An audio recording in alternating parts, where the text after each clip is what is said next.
Hello guys, welcome to Rootex. നമ്മുടെ ഗുജറാത്ത് ട്രിപ്പിൻ്റെ മറ്റൊരു എപ്പിസോഡിലേക്ക് എല്ലാവർക്കും സ്വാഗതം.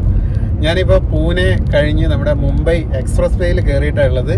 നമ്മൾ അതിൻ്റെ ഫസ്റ്റ് ടോളെത്താൻ പോവാണ്.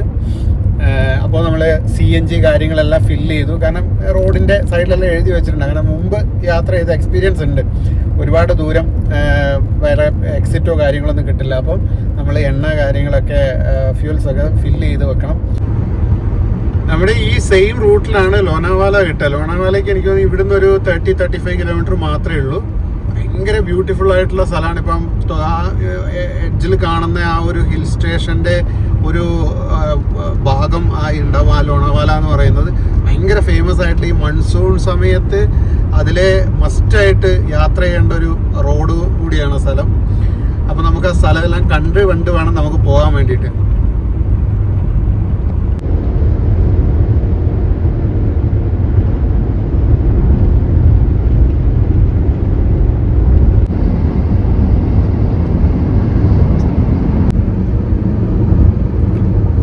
Headlights on. 2 കിലോമീറ്റർ മിനിമം ഉണ്ട്.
നമ്മൾ മുംബൈയിൽ വന്നു കഴിഞ്ഞാൽ ഈ അടൽ സേതു ഒന്ന് കവർ ചെയ്തില്ല എന്നുണ്ടെങ്കിൽ അതൊരു മോശമല്ലേ.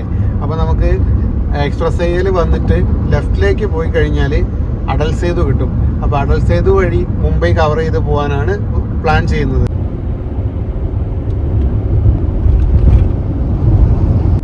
അങ്ങനെ നമ്മൾ അടൽ സേതുവിലേക്ക് കയറാൻ പോവാണ്.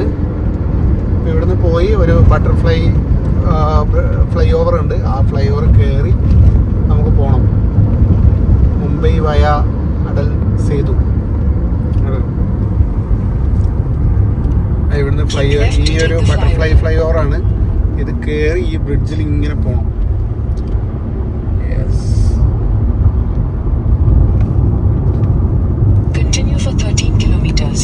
13 കിലോമീറ്റർ പോകാനുണ്ട്.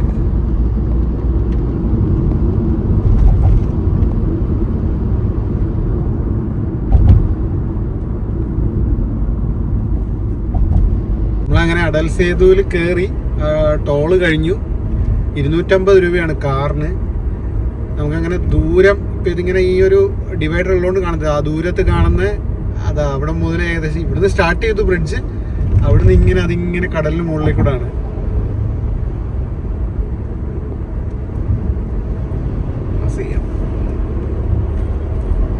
ഇങ്ങനെ ടേൺ ചെയ്ത് പോകുമ്പോൾ നമുക്ക് കാണാൻ പറ്റും.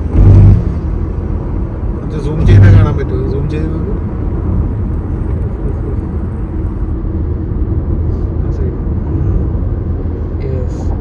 അതാണ് അടൽ സേതു. നമ്മൾ അതുവഴിയാണ് പോകേണ്ടത്. താഴെ കടലാണ്. കുറച്ചൊന്ന് ലെഫ്റ്റിലേക്ക് പിടിച്ചു കഴിഞ്ഞാൽ കാണാൻ പറ്റില്ല. താഴെ കടലാണ്. ആ ലെഫ്റ്റ് സൈഡില് ഷിപ്പ് യാർഡാണ്. നമ്മളാ ഇത് ക്രോസ് ചെയ്ത് ഇങ്ങനെ പോവാണ്. കടലിനെ ക്രോസ് ചെയ്ത് പോവാണ്.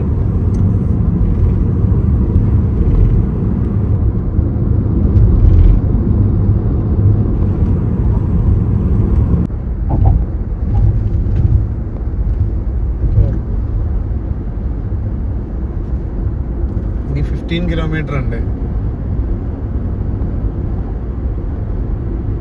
അവിടെ ആ ഭാഗത്തെത്തുമ്പോൾ ഹൈറ്റ് കൂടുതലാണ്. കാരണം ഷിപ്പ് കടന്നു പോകുന്ന ഭാഗമായിരിക്കും. അതുകൊണ്ട് അവിടെ ഹൈറ്റ് കൂടുതലാണ്. ആ ഒരു റെഡ് കളറിൽ കാണുന്ന ഭാഗം കണ്ടില്ലേ, അത് ഹൈറ്റ് കൂടുതലാണ് ആ പോർഷനിൽ.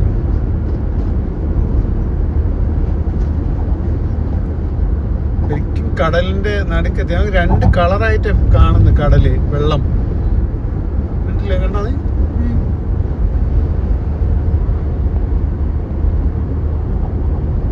പിന്നെ അത് അങ്ങോട്ട് പോകുമ്പോൾ അവിടെയെല്ലാം ഫുൾ ഹൈറൈസ് ബിൽഡിങ്സ് ആണ് കാണാനുള്ളത്. ഒരു മൂടൽമഞ്ഞ് പോലെ, അതിനപ്പുറത്ത് ബിൽഡിങ്സ്.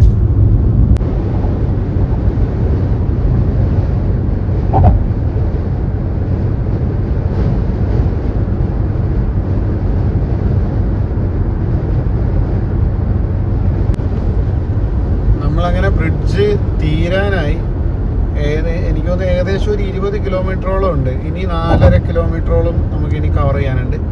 ആ എൻഡിലായിട്ട് നമുക്ക് കാണാൻ പറ്റും ബിൽഡിങ്സ്, മുംബൈയിലെ ഹൈറൈസ് ബിൽഡിങ്സ് നമുക്ക് കാണാൻ പറ്റും. ഇപ്പോഴും കടലിൻ്റെ മുകളിൽ തന്നെയുള്ളത്. മുംബൈയിലെ ആ ഒരു മറൈൻ ഡ്രൈവിൻ്റെ സൈഡിലുള്ള ആ വലിയ വലിയ ബിൽഡിങ്സ് ഉണ്ട്. ആ ബിൽഡിങ്സിൻ്റെ ലൈനാണ് ആ കാണുന്നത് മൊത്തം. ഏകദേശം കഴിയാനായി. നമ്മളിപ്പം ആ അടൽ സേതു നമ്മൾ ഏകദേശം കഴിഞ്ഞു. 1.5 കിലോമീറ്റർ കൂടെ ഇനിയുള്ളൂ. ഇത് കറക്റ്റായിട്ട് നമുക്ക് ആ ബിൽഡിങ്സ് കംപ്ലീറ്റ് നമുക്ക് അടുത്തടുത്തടുത്ത് വളരെ ക്ലിയർ ആയിട്ട് കാണാൻ പറ്റുന്നുണ്ട്. മുംബൈയിൽ വന്നു കഴിഞ്ഞാൽ നമ്മൾ ഇതൊന്ന് എക്സ്പ്ലോർ ചെയ്തില്ല എന്നുണ്ടെങ്കിൽ പിന്നെ ഇത്, കാരണം ഇത് ശരിക്കും ഇന്ത്യയിൽ ഒന്നേ ഉള്ളൂ ഇങ്ങനെ ഇത്രയും വലിയ കടലിന് കുറുകെയുള്ള ഇത്രയും വലിയൊരു ബ്രിഡ്ജ് ഉള്ള. അല്ലെ പിന്നെ അത് കഴിഞ്ഞ് കഴിഞ്ഞാൽ പിന്നെ നമ്മുടെ കന്യാകുമാരിയുള്ള ആ ഒരു പാമ്പൻ പാലമാണ് പിന്നെ ഉള്ളത്. അപ്പോൾ ഇത് നമ്മൾ കണ്ടിട്ടില്ല എന്നുണ്ടെങ്കിൽ അത് വളരെ നഷ്ടമായി പോകും, പ്രത്യേകിച്ച് ഈ വഴിക്കൊക്കെ നമ്മൾ പാസ് ചെയ്ത് പോകുമ്പോൾ. അപ്പോൾ അതുകൊണ്ട് പ്രത്യേകിച്ച് പർപ്പസ്ഫുള്ളി നമ്മൾ ഇതിലെ തന്നെ ഡൈവേർട്ട് ചെയ്ത് വന്നതാണ്. അപ്പോൾ എന്തായാലും വെറുതെ ആയില്ല. മുംബൈയിൽ മാത്രം കണ്ടുവരുന്ന ഒരു വലിയൊരു പ്രത്യേകത ഹൈറൈസ് ബിൽഡിങ്സും കാണാം, സെയിം ടൈം താഴത്തെ ചെറിയ ചെറിയ വീടുകൾ, ഈ ചേരി പോലത്തെ സ്ഥലങ്ങളും കാണാൻ പറ്റും. ഇതായിരിക്കും പണ്ട് മോഹൻലാൽ ഒഴിപ്പിച്ച ധാരാവി അല്ലേ? അങ്ങനെ വലിയൊരു യുദ്ധത്തിന് ശേഷം ഞാൻ മുംബൈ ടൗണിൽ നിന്ന് പുറത്തേക്ക് ഇറങ്ങിക്കൊണ്ടിരിക്കുകയാണ്. കറങ്ങി നേരത്തെ പറഞ്ഞ പോലെ ഞാൻ എവിടെ പരിപാടി അവതരിപ്പിച്ചില്ല. ഒരു ചെറിയ പോയിന്റ്, ഒരു ടേൺ ലെഫ്റ്റ് എന്ന് പറഞ്ഞാൽ ആ ലെഫ്റ്റ് എടുക്കാൻ വിട്ടുപോയാൽ പിന്നെ നമ്മൾ കറങ്ങി വേറെ വഴിക്ക് അടുത്ത യൂ ടേൺ ഒക്കെ എടുത്ത് വരണം. അതുകൊണ്ട് എന്താണെന്ന് വെച്ച് കഴിഞ്ഞാൽ നമ്മൾ ഈ ധാരാവി എന്നിട്ടില്ല, അതിൻ്റെയൊക്കെ പല സൈഡിൽ കൂടെ ഒക്കെ കറങ്ങിയിട്ടൊക്കെയാണ് ഇപ്പം വരുന്നത്. എന്തായാലും കൊള്ളാം. അടുത്തത് ഇപ്പോൾ ടേക്ക് ഫ്ലൈ ഓവർ അല്ലേ? ഓക്കെ, അടിപൊളിയാണ്. എന്തായാലും മുംബൈയിൽ നിന്ന് പുറത്തിറങ്ങിയിട്ടില്ല, ഏകദേശം 1.5 മണിക്കൂറായി ഇതിനകത്ത് കയറിയിട്ട്. സൂപ്പറാ. നമ്മളങ്ങനെ മുംബൈയുടെ തിരക്കെല്ലാം കഴിഞ്ഞ് മെയിൻ ഹൈവേയിലേക്ക് കയറി. ഇത് സൂറത്ത്, മോർബി ആ റൂട്ടിലേക്കുള്ള ഹൈവേ ആണ്. സൂറത്തിലേക്ക് ഏകദേശം 200 സംതിങ് കിലോമീറ്റർ ആണുള്ളത്. ഏകദേശം ഒരു 4-4.5 മണിക്കൂർ. വലിയ ടൈറ്റ് ആയിട്ടുള്ള റോഡൊന്നുമല്ല, അത്യാവശ്യം ഫ്രീ ആണ് റോഡ്.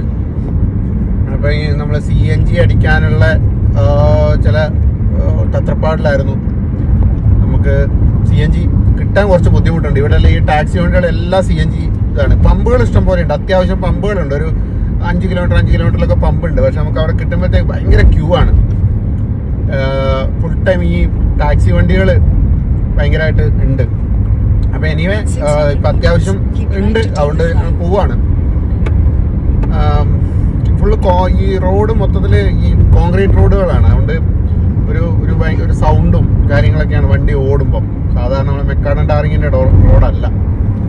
പിന്നെ പോകുന്നതിൻ്റെ ഒരു ലെഫ്റ്റ് റൈറ്റ് മുംബൈ വിട്ടിട്ട് കുറച്ച് മുന്നോട്ടുള്ള ഭാഗമല്ലേ, അപ്പം കുറച്ച് ദൂരമൊക്കെ ആയിട്ട് മുംബൈയുടെ ഈ ബിൽഡിങ്സും കാര്യങ്ങളും സംഭവങ്ങളൊക്കെ കാണാൻ പറ്റും. ഇതിൻ്റെ ലെഫ്റ്റ് സൈഡ് ഈ കോസ്റ്റൽ സൈഡാണ്. ഇതൊരു കോസ്റ്റൽ സൈഡ് ഏരിയ ആണ്. അപ്പോൾ ഇതിപ്പോൾ ഈ ദാമൻ, വാപ്പി ആ ഒരു റൂട്ടാണ് ഇത് ശരിക്കും.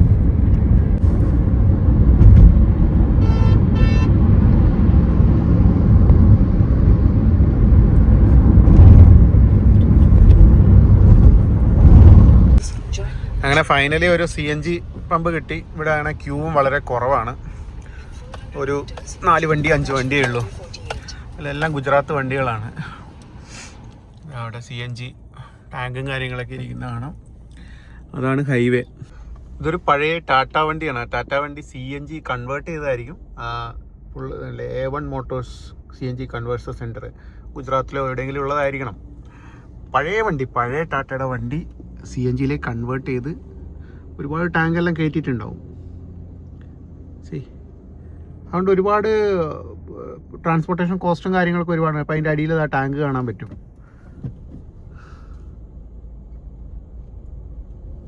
ഇപ്പോൾ പുതിയ വണ്ടികൾ, ഈ ഐഷറിൻ്റെയും അങ്ങനത്തെ വണ്ടികൾ, പുതിയ വണ്ടികളും 6 വീല് പോലെയുള്ള വണ്ടികളെല്ലാം ഈ CNGയിൽ വരുന്നുണ്ട്. ഇൻബിൽട്ട് CNGയിൽ വരുന്നുണ്ട്, കമ്പനി ഫിറ്റഡ്. ഒരുപാട് പൈസ മാറ്റം കിട്ടുന്നുണ്ടാവുമല്ലോ.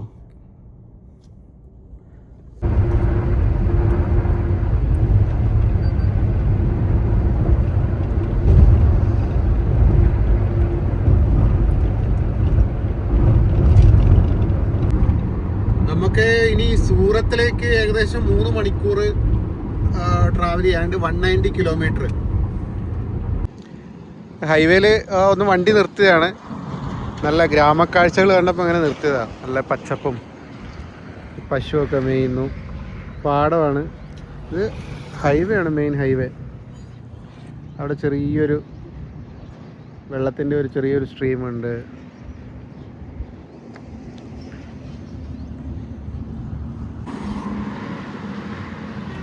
ചാച്ചൻ എങ്ങോട്ടാണോ പോകുന്നത് കോടാലിയൊക്കെ കൊണ്ട്? ഇത്രയും നല്ല ഗ്രാമക്കാഴ്ചകൾ കണ്ടു കഴിഞ്ഞാൽ പിന്നെ വണ്ടി നിർത്തിയില്ലെങ്കിൽ മോശമല്ലേ? ഇതൊക്കെ വീടുകളാണ്, ഓരോരുത്തരുടെ വീടുകൾ.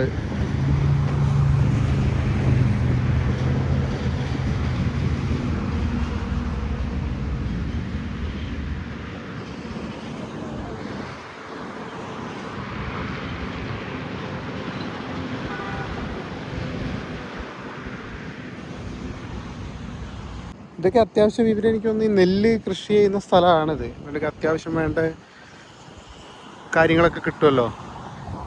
ഒരു പനയാണ് ഈ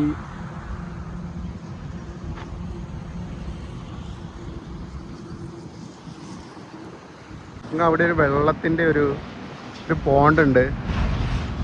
എന്ത് ഭംഗിയാണ്, ഭയങ്കര. മഴ പെയ്ത് പച്ചപ്പ് കയറിയിട്ട് ഭയങ്കര ബ്യൂട്ടിഫുള്ളാണ് കാണാൻ വേണ്ടിയിട്ട്. ഞാൻ ആ സ്ട്രീമിൻ്റെ അടുത്തോട്ട് വന്നതാണ്, ഈ ഒരു പോണ്ടിൻ്റെ അടുത്തോട്ട് വന്നതാണ്. ഓഹ്, എന്ത് ഭംഗിയാണ്. അത് ഹൈവേ ആണ്. ആ ഹൈവേയുടെ തൊട്ടടുത്ത് ഞാൻ ചെറിയൊരു വില്ലേജ് ഏരിയ, ഫുള്ള് ഒരു കൃഷിയും കാര്യങ്ങളൊക്കെ ചെയ്യുന്ന സ്ഥലമാണ്. നല്ല പച്ചപ്പ്, ചെറിയൊരു കുളവും. നോക്കാം, കുളത്തിൻ്റെ അടുത്ത് പോയി നോക്കാം. മീനുകളും കാര്യങ്ങളൊക്കെ ഉണ്ട്. അത് ഭയങ്കര ആഴമൊന്നും ഉള്ളതല്ല.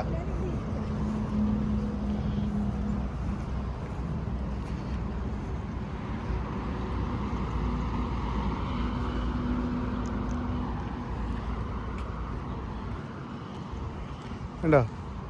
ഭയങ്കര ആഴമുള്ളതല്ല, പക്ഷെ നല്ല ഭംഗിയുണ്ട്. നല്ല ബ്യൂട്ടിഫുൾ ആയിട്ടുള്ള സ്ഥലം.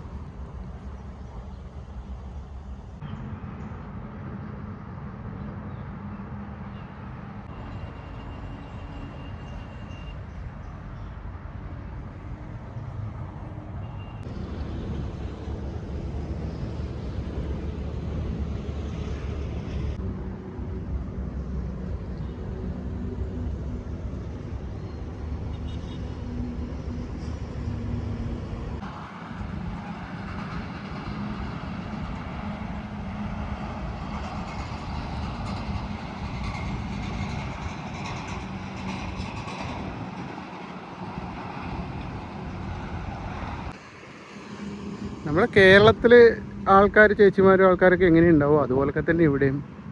ഡ്രസ്സിങ് സ്റ്റൈലായാലും ലൈഫ് സ്റ്റൈലായാലും വീടുകളായാലും എല്ലാം ഏകദേശം നമ്മുടെ കേരളത്തിൻ്റെ ഒരു വില്ലേജ് ഏരിയയിൽ ചെന്ന് എങ്ങനെ ഉണ്ടാവും ആ ഒരു കണ്ടീഷൻ തന്നെയാണ് മൊത്തത്തിൽ. വണ്ടി ഇവിടെ ഉണ്ട്, ഹൈവേ സൈഡിലാണ്. അപ്പോൾ ഇനി കയറി സൂറത്ത് പോവാം. നമ്മൾ മഹാരാഷ്ട്ര ചെക്ക് പോസ്റ്റിൻ്റെ അടുത്തെത്തി. ഇത് ആ കാണുന്ന ലൈൻ കംപ്ലീറ്റ് ഈ നാഷണൽ പെർമിറ്റ് ലോറികളെല്ലാം വന്ന് ചെക്ക് ചെയ്ത് ഇങ്ങോട്ട് കയറ്റുന്ന സ്ഥലമാണ്. ഇതിപ്പോൾ നേരെ ഹൈവേ, ഇങ്ങനെയുള്ള പ്രൈവറ്റ് വെഹിക്കിൾസിനും കാര്യങ്ങൾക്കൊക്കെ പോകാൻ പറ്റും. ഈ റൂട്ടിൽ വലിയ വണ്ടികൾക്ക് പോകാൻ പറ്റില്ല. ഈ റോഡിൽ അവർ നേരെ വന്ന് ആ ഒരു റോഡിലേക്കൂടെ കയറിയിട്ടേ പോകാൻ പറ്റുള്ളൂ. നമ്മളങ്ങനെ ഗുജറാത്ത് കയറുകയാണ്. ഗുജറാത്ത് ചെക്ക് പോസ്റ്റിൻ്റെ അടുത്ത് എത്താറായി. ഒരു അടിപൊളി ഒരു ടെമ്പിള്.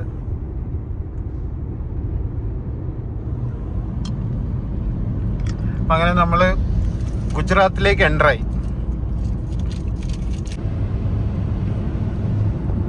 നമ്മുടെ ഈ ലെഫ്റ്റ് സൈഡ് കാണുന്ന ഇതെല്ലാം ഓരോ സാധനങ്ങളും കൊണ്ട് വന്നിട്ടുള്ള ലോറികളാണ്. ഇതിപ്പോൾ ദാമനിലെത്തി. ദാമനിൽ ഇവിടുന്ന് ഒരു 12 കിലോമീറ്റർ ദാമൻ വാപ്പി ഏരിയ ഒക്കെ ഇവിടെയാണ്. അപ്പോൾ കേരളത്തിൽ നിന്നുള്ള പല സാധനങ്ങളും, കേരളത്തിൽ നിന്നും മംഗലാപുരം ഇവിടെ നിന്നൊക്കെ ഒരുപാട് സാധനങ്ങൾ, പല ഫാക്ടറിയിൽ നിന്നും പല സാധനങ്ങളും, അത് കൂടാതെ മറ്റു കുറേ സാധനങ്ങളൊക്കെ ഇങ്ങോട്ട് വരുന്നുണ്ട്. ഇപ്പോൾ നമ്മുടെ ഈ വീഡിയോ ആരെങ്കിലും മലയാളീസൊക്കെ കാണുന്നുണ്ടെങ്കിൽ അവർക്ക് അറിയാൻ പറ്റും. ലോറിക്കാരൊക്കെ ഒരുപാട് പേരുണ്ടാവും. അവരൊക്കെ ആരെങ്കിലുമൊക്കെ കാണുന്നുണ്ടെങ്കിൽ അവർക്കറിയാം ഇതിങ്ങോട്ട് വന്നിട്ടുണ്ടാവും ഈ സ്ഥലത്തൊക്കെ. അതുപോലെ നമ്മുടെ വണ്ടി ഇതുപോലെ ഇങ്ങോട്ട് വന്നിട്ടുണ്ട്. ദാമൻ വാപ്പി ഏരിയയിലേക്ക്, ദാമനിലേക്ക് ലോഡ് കൊണ്ടുവന്ന് വാപ്പിയിൽ നിന്ന് തിരിച്ച് മംഗലാപുരത്തേക്ക് ട്രിപ്പൊക്കെ എടുത്ത് പോയിട്ടുണ്ട്. അപ്പോൾ ഈ സ്ഥലമൊക്കെ കാണുമ്പം അതോ നമ്മുടെ വണ്ടി വന്ന സ്ഥലമാണല്ലോ എന്നുള്ളൊരു ഫീലിങ്. അപ്പോൾ ഇത് നേരെ ഇനി അഹമ്മദാബാദ് എല്ലാം ഈ റൂട്ടിലാണ്. അതുപോലെ അഹമ്മദാബാദിലേക്കും ഒരുപാട് സാധനങ്ങളുമായിട്ട് കേരളത്തിൽ നിന്ന് ഒരുപാട് ലോറി സാധനങ്ങളുമായിട്ട് വരുന്നുണ്ട്. അപ്പോൾ ഇവിടെ കൂടുതലും നമുക്ക് കാണാൻ പറ്റുന്നത് ഇങ്ങനെയുള്ള ഈ ലോഡും കൊണ്ട് വന്നിട്ടുള്ള നാഷണൽ പെർമിറ്റ് ലോറികളും മറ്റും ഒക്കെയാണ് നമുക്ക് കൂടുതലും കാണുക. ഈ പ്രൈവറ്റ് ചെറിയ വണ്ടികളെക്കാൾ കൂടുതൽ കാണുന്നത് ഈ ഇത്തരം വണ്ടികളായിരിക്കും. കാര്യം ഇത് കൂടുതലും ഇവിടെ ഫാക്ടറീസ്, അതുപോലെ മറ്റ് അങ്ങനെയുള്ള ഇൻഡസ്ട്രിയൽ ഏരിയ ആണ് ഇത് ശരിക്കും പറഞ്ഞാൽ. അതുപോലെ ഗുജറാത്ത് മെയിനായിട്ട് ഇൻഡസ്ട്രീസിൻ്റെ മെയിൻ ഏരിയ, മെയിൻ ഹബ്ബാണ് ഗുജറാത്ത്. അപ്പം മുംബൈ, ഗുജറാത്ത് ഇതെല്ലാം അടുത്തടുത്താണ്. നമ്മളങ്ങനെ സൂറത്തിലേക്ക് ഏകദേശം അടുത്തുകൊണ്ടിരിക്കുകയാണ്. ഒരു 30 കിലോമീറ്ററും കൂടെ ഉള്ളൂ. പിന്നെ ഇവിടെ ലെഫ്റ്റും റൈറ്റും ഒക്കെ സൂറത്ത് അടുക്കും തോറും നമുക്ക് ലെഫ്റ്റും റൈറ്റും ഫുൾ ഫാക്ടറീസ് ആണ് കാണാനുള്ളത്. ഈ ടെക്സ്റ്റൈൽ ഫാക്ടറീസ്, അങ്ങനെയുള്ള പലവിധ ഫാക്ടറീസാണ് കാണാനുള്ളത്. ഇപ്പോൾ നമുക്ക് കേരള ഫുഡ് കഴിക്കണം തോന്നി. അപ്പോൾ എന്താ വെച്ചാൽ സൂറത്തിൽ ഇഷ്ടം പോലെ മലയാളീസും ഇഷ്ടം പോലെ ഹോട്ടൽസൊക്കെ ഉണ്ടാവുമല്ലോ. അപ്പോൾ ഒരു കേരള ഹോട്ടലിൻ്റെ ഒരു ലൊക്കേഷൻ വെച്ചിട്ടുണ്ട്. ഒരു അത്രയേ ഉള്ളൂ, 30 കിലോമീറ്ററേ വരുന്നുള്ളൂ. അപ്പോൾ അങ്ങോട്ട് നേരെ ഹോട്ടലിലോട്ട് പോവാണ്. ആ ലൊക്കേഷൻ വെച്ചിട്ട് അങ്ങോട്ട് പോവാണ്. നമ്മൾ സൂറത്തിൻ്റെ അത്രയും എൻ്ററായി, ഉള്ളിലേക്ക് എൻ്ററായി. ഇനി ഒരു 10 കിലോമീറ്ററോ 15 കിലോമീറ്ററേ ഉള്ളൂ നമ്മൾ ഉദ്ദേശിക്കുന്ന ലൊക്കേഷനിലേക്ക്. ഫുള്ള് ലെഫ്റ്റും റൈറ്റ് എല്ലാം പറഞ്ഞ പോലെ ഫാക്ടറീസ് ആണ്. പക്ഷെ അതിന് ഒരു പൊല്യൂട്ടഡ് ആണ് മെയിനായിട്ട്. കാരണം ഈ മൊത്തം ഒരു ഫോഗ് കയറിയ പോലെ കാണുന്ന പുകയാണ്. ഒരു വണ്ടിയിൽ ഇപ്പോൾ നമ്മൾ പോകുമ്പോൾ തന്നെ ഒരു ഭയങ്കര സ്മെല്ലാണ്. നമുക്ക് പെട്ടെന്ന് വന്ന് കയറുന്നവർക്കൊന്നും അത്ര പറ്റുന്ന പോലെ അല്ല ഇവിടുത്തെ കാര്യങ്ങൾ. കുറേ റബ്ബർ ഫാക്ടറീസും അല്ലെങ്കിൽ പ്ലാസ്റ്റിക് ഫാക്ടറീസും ഇങ്ങനെയുള്ള എല്ലാം ഉണ്ടാവും. ഭയങ്കര എന്തായാലും പൊല്യൂട്ടഡ് ആണ്.